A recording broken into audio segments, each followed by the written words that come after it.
The Prophet Muhammad, peace and blessings be upon him, had returned to his Lord. And in that moment, the entire city of Medina, it just fell into an abyss of grief. But, beneath that profound sorrow, an immediate, almost chilling political reality began to set in. Yeah. The established order, the source of all spiritual and political authority was just gone. And it wasn't just a moment of personal loss, which is, it is overwhelming for everyone. It was arguably the most acute leadership, vacuum, and constitutional crisis the nascent Muslim community, the Ummah, had ever faced. Right. Suddenly, the mechanism that had guided every single political and ethical decision for over a decade was silent. So how do you transition power? How do you go from a divinely appointed messenger to human hands? And there was no system for it. None. There was no pre-existing system of hereditary succession, no codified electoral college, and certainly no tradition allowing for succession by force. Yeah. It was a complete void. Okay, so let's unpack this. Because what happened next, the speed, the intensity, and just the nature of the decisions made in those first critical hours, it fundamentally shaped the trajectory of Islamic governance for the next 14 centuries. It really did. The core claim we're exploring today is, well, it's monumental. Abu Bakr As-Siddiq, may Allah be pleased with him, did not simply assume power.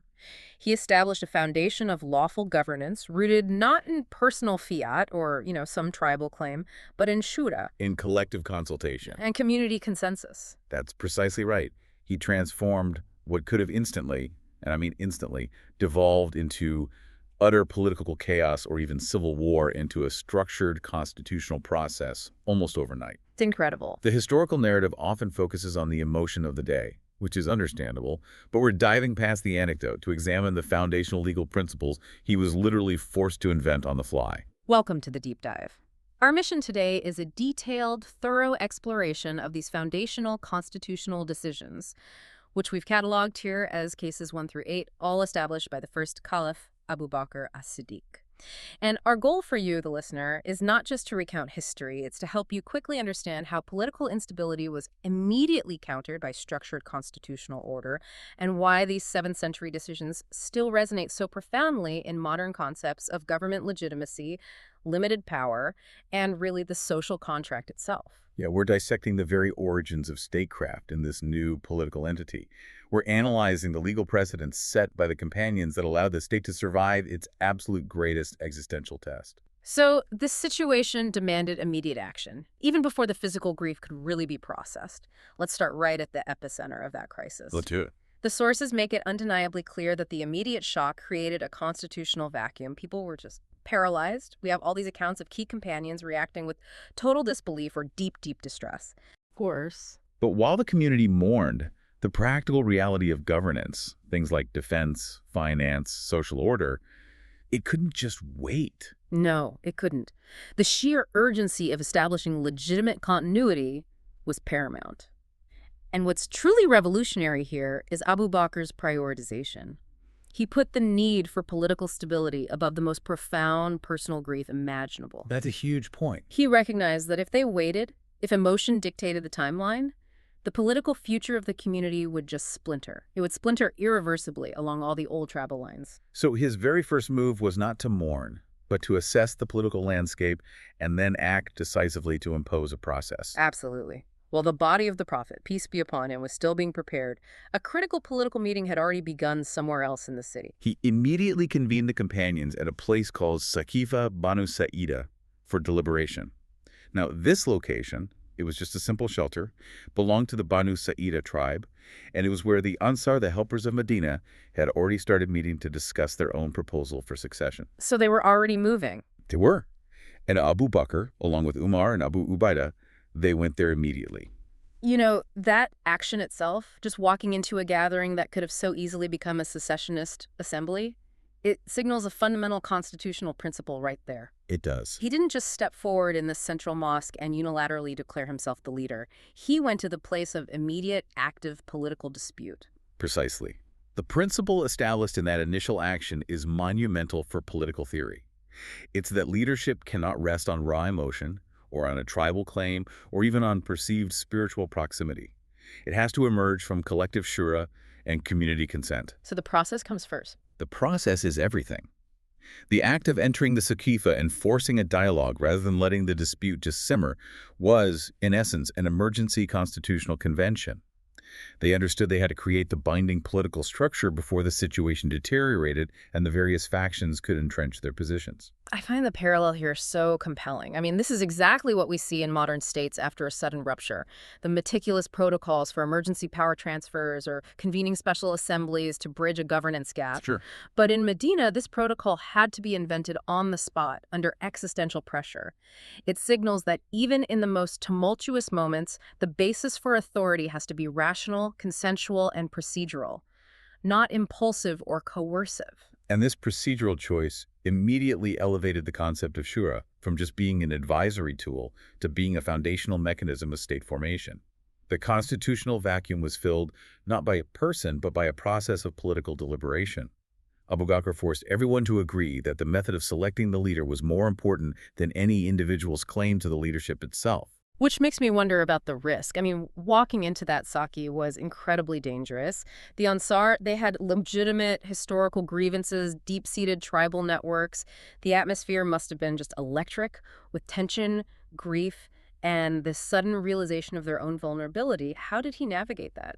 Well, that high-stakes political maneuvering brings us directly to our second case, because the dialogue immediately ran into these profound, immediate challenges about who was constitutionally eligible to lead this new state. Right, the oldest political conflict in the world, insiders versus outsiders. A Yeah. major disagreement arose between the Ansar, the helpers of Medina who had provided sanctuary and defense, And the Muhajirun. and the Muhajirun, the emigrants from Mecca who had been the Prophet's immediate companions and the first converts.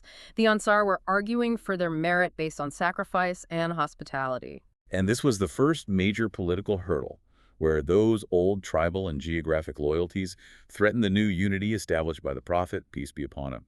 The Ansar's claim was potent. They had sheltered the community, they fought its battles, they were the established leaders of Medina society. And some even proposed splitting the leadership. They did, a ruler from us and a ruler from you. That would have been an immediate constitutional fracture, would have been the end of the state right there. A dual monarchy or a parallel administration, it clearly couldn't function for a unified state facing all these external threats. So Abu Bakr's resolution had to be a masterclass in diplomacy that simultaneously affirmed equality while maintaining a singular authority.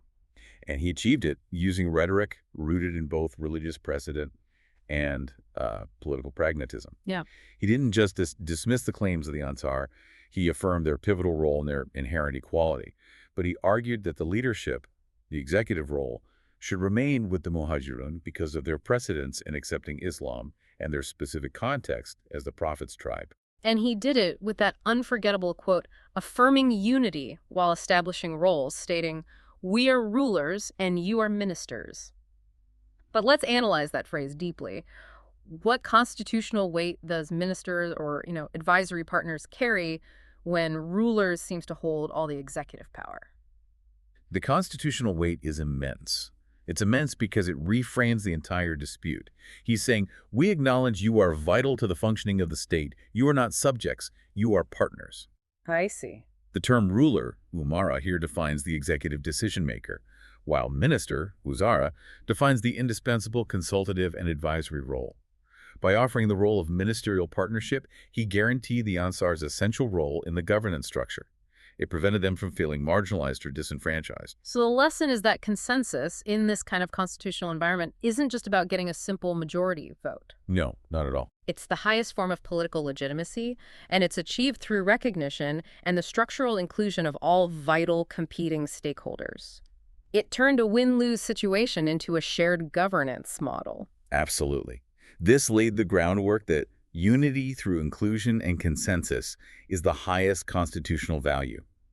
It averted a conflict not through force, but through a constitutional promise of shared power. And this mirrors collective validation processes we still see today. Think of modern parliaments where parties representing diverse regions must come together to form a functioning coalition government. Right. They're validating the authority not just of the leader, but of the entire structure. Without the Ansar's assent, the state would have been ungovernable. It's fascinating how quickly they pivoted from that internal dispute to establishing the criteria for selection itself. That must have been the next most urgent question once they had consensus on who should lead. It was. So we've cemented the foundation in consultation and consensus, but who specifically is qualified? We move now to Section 2, where the criteria for legitimacy are defined and they explicitly reject the political norms of 7th century Arabia for something much more, well, modern and meritocratic.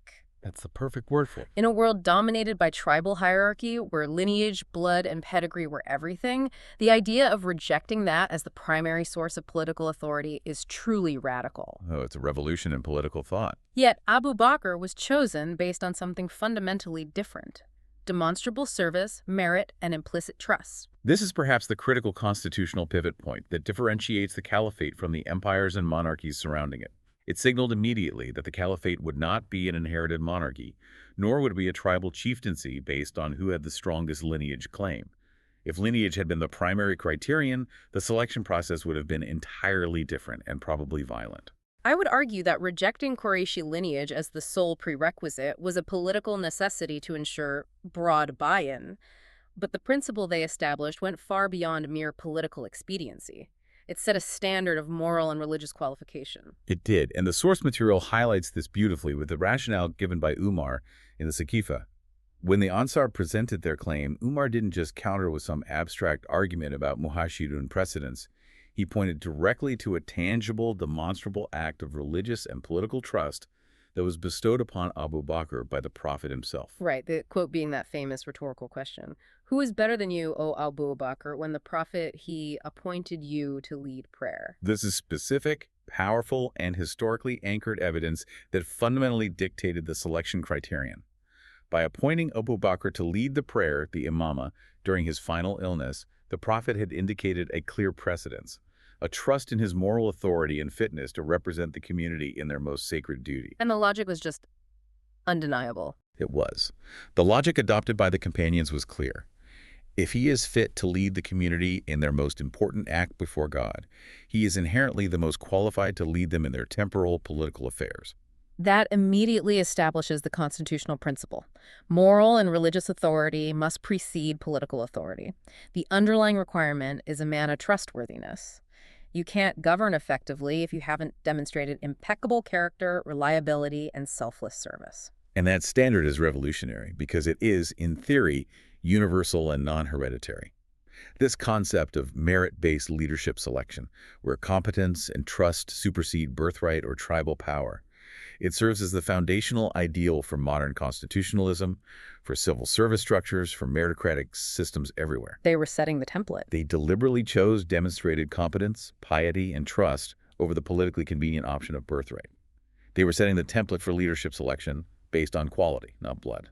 That's a key distinction. They weren't just selecting a king, they were selecting a steward. And once the legitimate leader is selected based on this higher standard of merit and consensus, how is that choice formalized? This is where the contract comes into play with Case 4. Bay'ah. Exactly. The Bay'ah, or the Pledge of Allegiance, it existed before Islam, right? It was a private pledge of loyalty between a tribal member and a chief, often sealed by shaking hands. Correct. But here, the private pledge was fundamentally formalized. It evolved into a public, constitutional oath of allegiance, a binding political contract between the ruler and the ruled. The transformation of the Bay'ah is arguably one of the most important constitutional steps of that day. By insisting on a public affirmation, the act moved from a personal obligation to a state contract. The sources emphasize that following the decision at Saqifa, the entire community, the populace of Medina, was required to gather publicly to affirm their allegiance to Abu Bakr the very next day. So this was not some discreet confirmation by a council of elders in a back room. Not at all. It was a transparent public ratification, what we might view today as an open swearing-in ceremony. What was the constitutional impact of that required public affirmation? It secured legitimacy at the most fundamental level. The lesson established is that authority is considered legitimate only if it is secured through transparent and voluntary consent from the populace. Without that public affirmation, the authority lacks the moral, political, and legal weight to govern. The Bay'ah defined the specific terms of service. Loyalty was contingent upon the ruler upholding the duties outlined in the contract. It sounds incredibly formalized, almost akin to a national referendum or a mandatory swearing-in ceremony, coupled with a written constitution. It's defining the parameters of their relationship. It does. It is the direct forerunner to modern state structures that demand a transparent legal commitment from their executives. When a president or prime minister takes an oath of office, they are publicly and voluntarily committing to a set of laws and duties before the people. It's the same principle. The Bay'ah, as it was formalized here, defined the contract, it set public expectations, and it established the necessary mechanism for potential accountability if that oath, that foundational contract, were ever to be broken.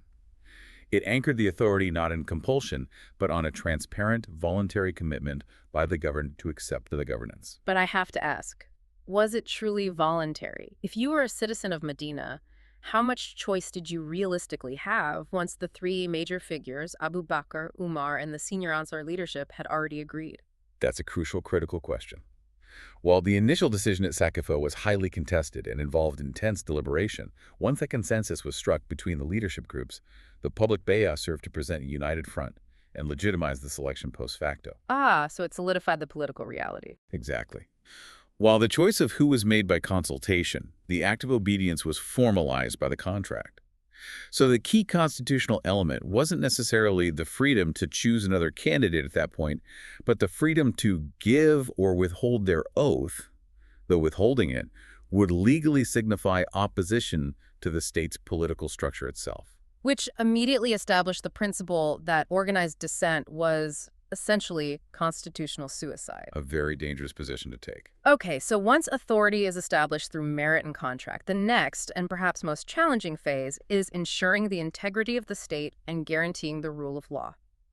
What happens when sections of the populace decide they don't want to abide by the new constitutional rules, especially when the state is at its absolute weakest? And this is where theory meets a very harsh reality. Following the succession, the internal challenges were immediate and existential. Certain tribes, some of whom had only recently embraced Islam, they interpreted the Prophet's passing as the end of their political contract with Medina. Right, the man they made the deal with was gone. Exactly. They resisted the unified state structure, particularly regarding the payment of zakat, the required wealth tax or charity. And this wasn't just a tax dispute, it was a profound constitutional challenge to the central government's authority and its sovereignty. It was a direct, calculated threat to the financial and structural integrity of the unified state. If the constituent tribes could selectively choose which laws to follow, the entire constitutional order just dissolves. The concept of the Ummah as a unified political entity evaporates, and you revert back to a loose confederation of tribes. Abu Bakr's response had to be legally and constitutionally sound, not just a political compromise. And his response was famously legalistic, uncompromising. He upheld the rule of law over any sentiment, issuing that clear dictum: if they withhold even a rope they used to give in zakat, I will fight them for it. That is an extraordinarily firm, almost belligerent statement of state authority. Many companions, including Umar, initially advised caution. They feared the severity would just ignite widespread rebellion. And this internal debate is so crucial. Umar and others saw this as a political, a pragmatic issue. Why risk civil war over an administrative tax? But Abu Bakr saw it as a constitutional issue. He argued that the payment of zakat was one of the pillars of Islam and, crucially, a defining non-negotiable duty of citizenship within the state established in Medina. So to refuse it was an act of secession. It was a legal and political act of secession, a constitutional rejection of the authority that they had ratified by the Bay'ah. So the zakat wasn't just money, it was the symbol of legal and political inclusion in the constitutional framework of the state. It defined who was in and who was out. Exactly. Fighting for even a rope demonstrated that the enforcement of constitutional duty is non-negotiable, irrespective of the item's economic value. The principle established here is that no individual, no group, no tribe is above the constitutional duty imposed by the state and the law itself. This decision cemented the idea of state integrity and unity under a singular system of law, even against internal dissenters who claimed to still be Muslim but rejected state authority. The legal argument is fascinating. Abu Bakr essentially created a definition of state sovereignty through the enforcement of taxation. In modern terms, you can have intense political disagreements, but refusing to abide by core constitutional duties, whether it's tax laws, judicial decrees, or whatever, that directly threatens the state's legitimacy and stability. It set the precedent that the caliphate was not a tribal alliance subject to shifting loyalties, but a binding political contract where rights and duties were inseparable. It showed the absolute necessity of enforcing constitutional duty, even when under extreme political or military pressure, to maintain state integrity. This firm line stopped the slow fragmentation of the state structure before it could even begin. This principle of the non-negotiable nature of law and the willingness to fight for state integrity leads perfectly to Case 8, which focuses on the limits of the ruler himself. The law must apply universally, Even to the even to the caliph. So the ultimate constitutional act of this transition was the inaugural address. This wasn't just some formal speech-making. It was the public establishment of the legal and ethical limits on executive power. It set the parameters of obedience for the entire populace. And this speech is globally recognized as one of the most historically significant statements of conditional governance in early history. Abu Bakr sets forth the core constitutional contract in plain language immediately after taking office. It essentially provides the populace with the constitutional justification for resistance should the ruler fail in their duty. And the quote that defines the entire concept of limited executive power, the foundation of constitutional accountability. Obey me as long as I obey Allah and His Messenger. If I disobey them, you owe me no obedience. This is the crucial radical insight. This address formalized constitutional accountability by establishing a conditionality to obedience. It explicitly states that the ruler's power is derived from, and therefore bound by, the higher divine law, the Quran and Sunnah. Crucially, the caliph is explicitly not above the law. His authority is entirely contingent upon his adherence to the legal and ethical framework inherited from the Prophet. Which means the loyalty of the people is not a personal feudal loyalty to the man, Abu Bakr, No. but a conditional loyalty to the constitutional principles the person represents. If he violates the contract, he legally forfeits his right to rule. Exactly. This statement became recognized as the first clear constitutional principle of limited government in the Islamic tradition. It serves as a political and legal check on potential tyranny. It empowers the citizenry to question and even withdraw consent if the ruler deviates from the established legal and ethical framework. It transforms the relationship from subject to absolute ruler into partner to steward, fundamentally altering the nature of executive power. I want to focus on the political courage it must have required to say that publicly. He had just established his authority through immense political struggle, yet his very first public speech imposed clear, immediate limits on that power. Why? Why risk undermining his new authority right out of the gate? Because legitimacy derived from divine mandate is far stronger than legitimacy derived from personal charisma or force. By subordinating his own executive authority to the higher law, he guaranteed the moral and legal compliance of the populace. He was assuring the community that the new state would operate under the law, not under the whim of a new dynasty. That assurance of accountability was necessary for the long-term survival of the state, especially after the immense loss they had suffered. It was a trade-off. Limited power for guaranteed loyalty. We've established who leads through merit, how they gain power through consent and contract, and the fundamental limits of that power through accountability. Now we have to look at how the machinery of government was actually structured to prevent power from being concentrated in one place. The structure of governance itself. Right, which brings us to checks and balances. While the caliph certainly held a pivotal spiritual role as the successor to the prophet, Abu Bakr quickly moved to separate specialized executive tasks from that singular religious authority. This was a pragmatic move born of necessity, but it evolved rapidly into a constitutional norm against the concentration of administrative power. So he clearly understood that running a complex, rapidly expanding state was just beyond the capacity of one man, regardless of his piety or authority. He didn't try to function as the sole judge, treasury administrator, and military commander all at the same time. No, and this is where we see the development of an early bureaucracy. The crucial implementation here is the immediate appointment of specific specialists to manage critical state functions: finance, defense, the judiciary, administrative tasks. For example, he delegated the responsibility of the treasury, appointing individuals to manage the increasing wealth and distribution of zakat. And he appointed Umar to the judiciary. For a period, yes. He recognized Umar's unique legal acumen, which freed himself up to focus on the broader political and military administration. I think it's vital to clarify for the listener. This wasn't the kind of strict institutional separation of powers we see in the West, Mm. a distinct legislative, executive, and judiciary, each with its own building and defined jurisdiction. Oh, not at all. That's a very important distinction. This was more about the delegation of function to prevent the caliph's office from becoming administratively overburdened and ultimately politically tyrannical. Precisely.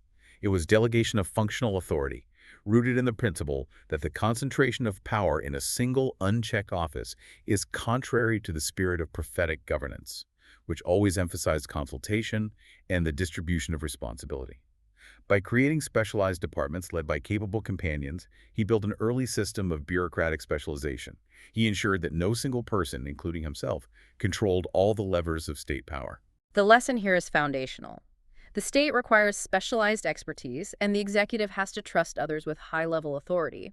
This practice serves as an early, practical precedent for the modern concept of checks and balances, requiring different components of the administration to operate independently yet cooperatively. It professionalizes the state structure right from the beginning. And the very act of delegating judicial authority, especially to a figure as powerful and as astute as Umar, demonstrated a willingness to have his own executive decisions subject to review and balance by an independent legal mind. That structural separation, however nascent, is immensely important. It is. And Case 7 just reinforces this necessity of collective wisdom. It ensures that even when the executive acts on his own authority, it's informed by the council of specialists and peers, which makes the decision legitimate in the eyes of the community. Exactly. We started with Shura as the basis for election, that initial constitutional convention. But Case 7 shows Shura as a day-to-day governance mechanism. Major policy decisions were systematically finalized only after extensive mandatory consultation. It was embedded into the operational structure of the state itself. So this wasn't just a casual, hey, what do you think kind of process? Yeah, it was a mandatory vetting process designed to minimize executive error and maximize political buy-in. The sources detail how Abu Bakr had specific protocols for gathering input from the senior Muhajirun and Ansar companions before issuing any major decree, especially those related to military strategy or complex legal issues. The most dramatic, high-stakes example cited in the sources has to be the debates surrounding the pivotal Ridda Wars and the military campaigns against the dissenting tribes. Yes. The state's survival was on the line, and yet we see these detailed accounts of intense disagreement between Abu Bakr and Umar regarding strategy, timing, and enforcement. The debates were heated because the stakes were immense. As we discussed back in Case 5, Umar initially advocated for pragmatism, urging a softer approach toward those who refused zakat. Abu Bakr stood firm on the legal principle of state integrity. But the crucial point is that Abu Bakr did not simply command. He engaged in systematic debate. He listened to the dissenting view of his most senior advisor, processed the political and military risks, and only then finalized the strategic action. So the Shura process did two things simultaneously. It ensured legitimacy by involving the community's leading minds and validating the strategy publicly. But maybe more importantly, it refined the policy itself. It ensured wisdom and reduced the margin of executive error during a period of existential threat. Exactly. When the state faces existential threats, unilateral action is incredibly high risk. Consultation minimizes errors because it subjects the policy to rigorous intellectual scrutiny, and it maximizes buy-in because those who advised, even if their advice was ultimately rejected, were part of the process and therefore bound by the final decision. You know, this executive consultation process, it mirrors our modern cabinet systems perfectly. The leader has the ultimate executive decision, sure, but heads of specialized departments, defense, treasury, foreign policy, they debate, they advise, and they provide necessary checks and balances before the core leadership takes action. It's governance by informed, vetted consent. It solidifies the idea that the caliphate was intended to be an institution managed by council and founded on tested collective judgment, not singular, arbitrary command.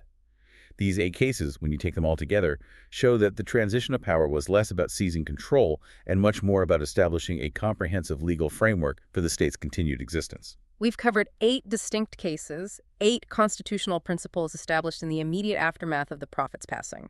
It is truly astonishing how a period of profound crisis, those critical first days and weeks, yielded such a clear, systematic blueprint for state legitimacy and governance. When we synthesize these 8 cases, from the necessity of that Saqifa meeting in Case 1 all the way to the limiting language of the inaugural address in Case 8, we find 5 non-negotiable, key constitutional takeaways that defined the very nature of the Islamic State under Abu Bakr. Let's nail down those foundational principles again. Let's summarize the constitutional architecture he put in place. Okay. First, leadership must arise from consultation and collective consent. That's Shura and Bay'ah. It cannot be seized or inherited, which makes the state structure fundamentally anti-monarchical. Right. Second, merit, trustworthiness, and prior service, not lineage, define authority. This shifts the focus from family connection to competence and piety. It creates a political meritocracy. Third, the rule of law stands above all individuals and emotional considerations. This is the unwavering lesson of the zakat dispute. State integrity demands unyielding adherence to constitutional duty and financial law. And fourth, executive power must be balanced by the systematic consultation of experts and the separation of administrative duties. This prevents the concentration of power in one office and builds the necessary state bureaucracy. And the final one? And finally, fifth, the ruler is bound by divine and legal accountability. The power is explicitly conditional, never absolute, and can be revoked if the ruler fails to adhere to the higher law. When you look at those 5 points, meritocracy, rule of law, conditional executive power, checks and balances, and popular consent, you realize you're looking at the foundational ideals of modern functional political theory. And they were established in the 7th century under the most intense pressure imaginable. So let's direct the relevance back to you, the listener. Why should these 7th century decisions matter for your understanding of governance or even modern political systems today? Because these cases provide a crucial historical reference point for understanding the concept of limited power and the civic duty of obedience. They demonstrate that constitutional order can emerge from absolute chaos, provided that the foundational decisions prioritize legitimacy, accountability, and the rule of law over personal ambition or tribal loyalty. Right. The structure they invented remains a highly relevant model for anyone analyzing governmental legitimacy across different political systems, particularly in regions where transitions of power are often unstable. They defined the limits of the social contract and the necessary structures of accountability long before much of the West fully codified its own systems. It just shows the incredible depth and precision of these early governance decisions, transforming a spiritual community into a viable, legally defined state. The ability of the companions to pivot from grief to detailed, principled statecraft is arguably the greatest testimony to the efficacy of the system they had already established under the Prophet, peace be upon him. It demonstrated that the principles of governance were ingrained deeply enough to withstand the loss of the foundational leader. This has only been the first half of the constitutional decisions made by Abu Bakr. We've focused on the internal mechanisms of legitimacy and structure, but the state was still fragile and fighting for its very existence. That's right. In the next phase of this deep dive, which we strongly encourage you to explore, we will move beyond structural legitimacy to focus on the external defense and the maintenance of unity of the Ummah amid division. And what does that cover? That covers cases 9 through 16. It details how Abu Bakr defended national cohesion, how he confronted full-scale rebellion and apostasy, and how he ensured constitutional unity ultimately prevailed over divisive tribal politics through both military and legal action.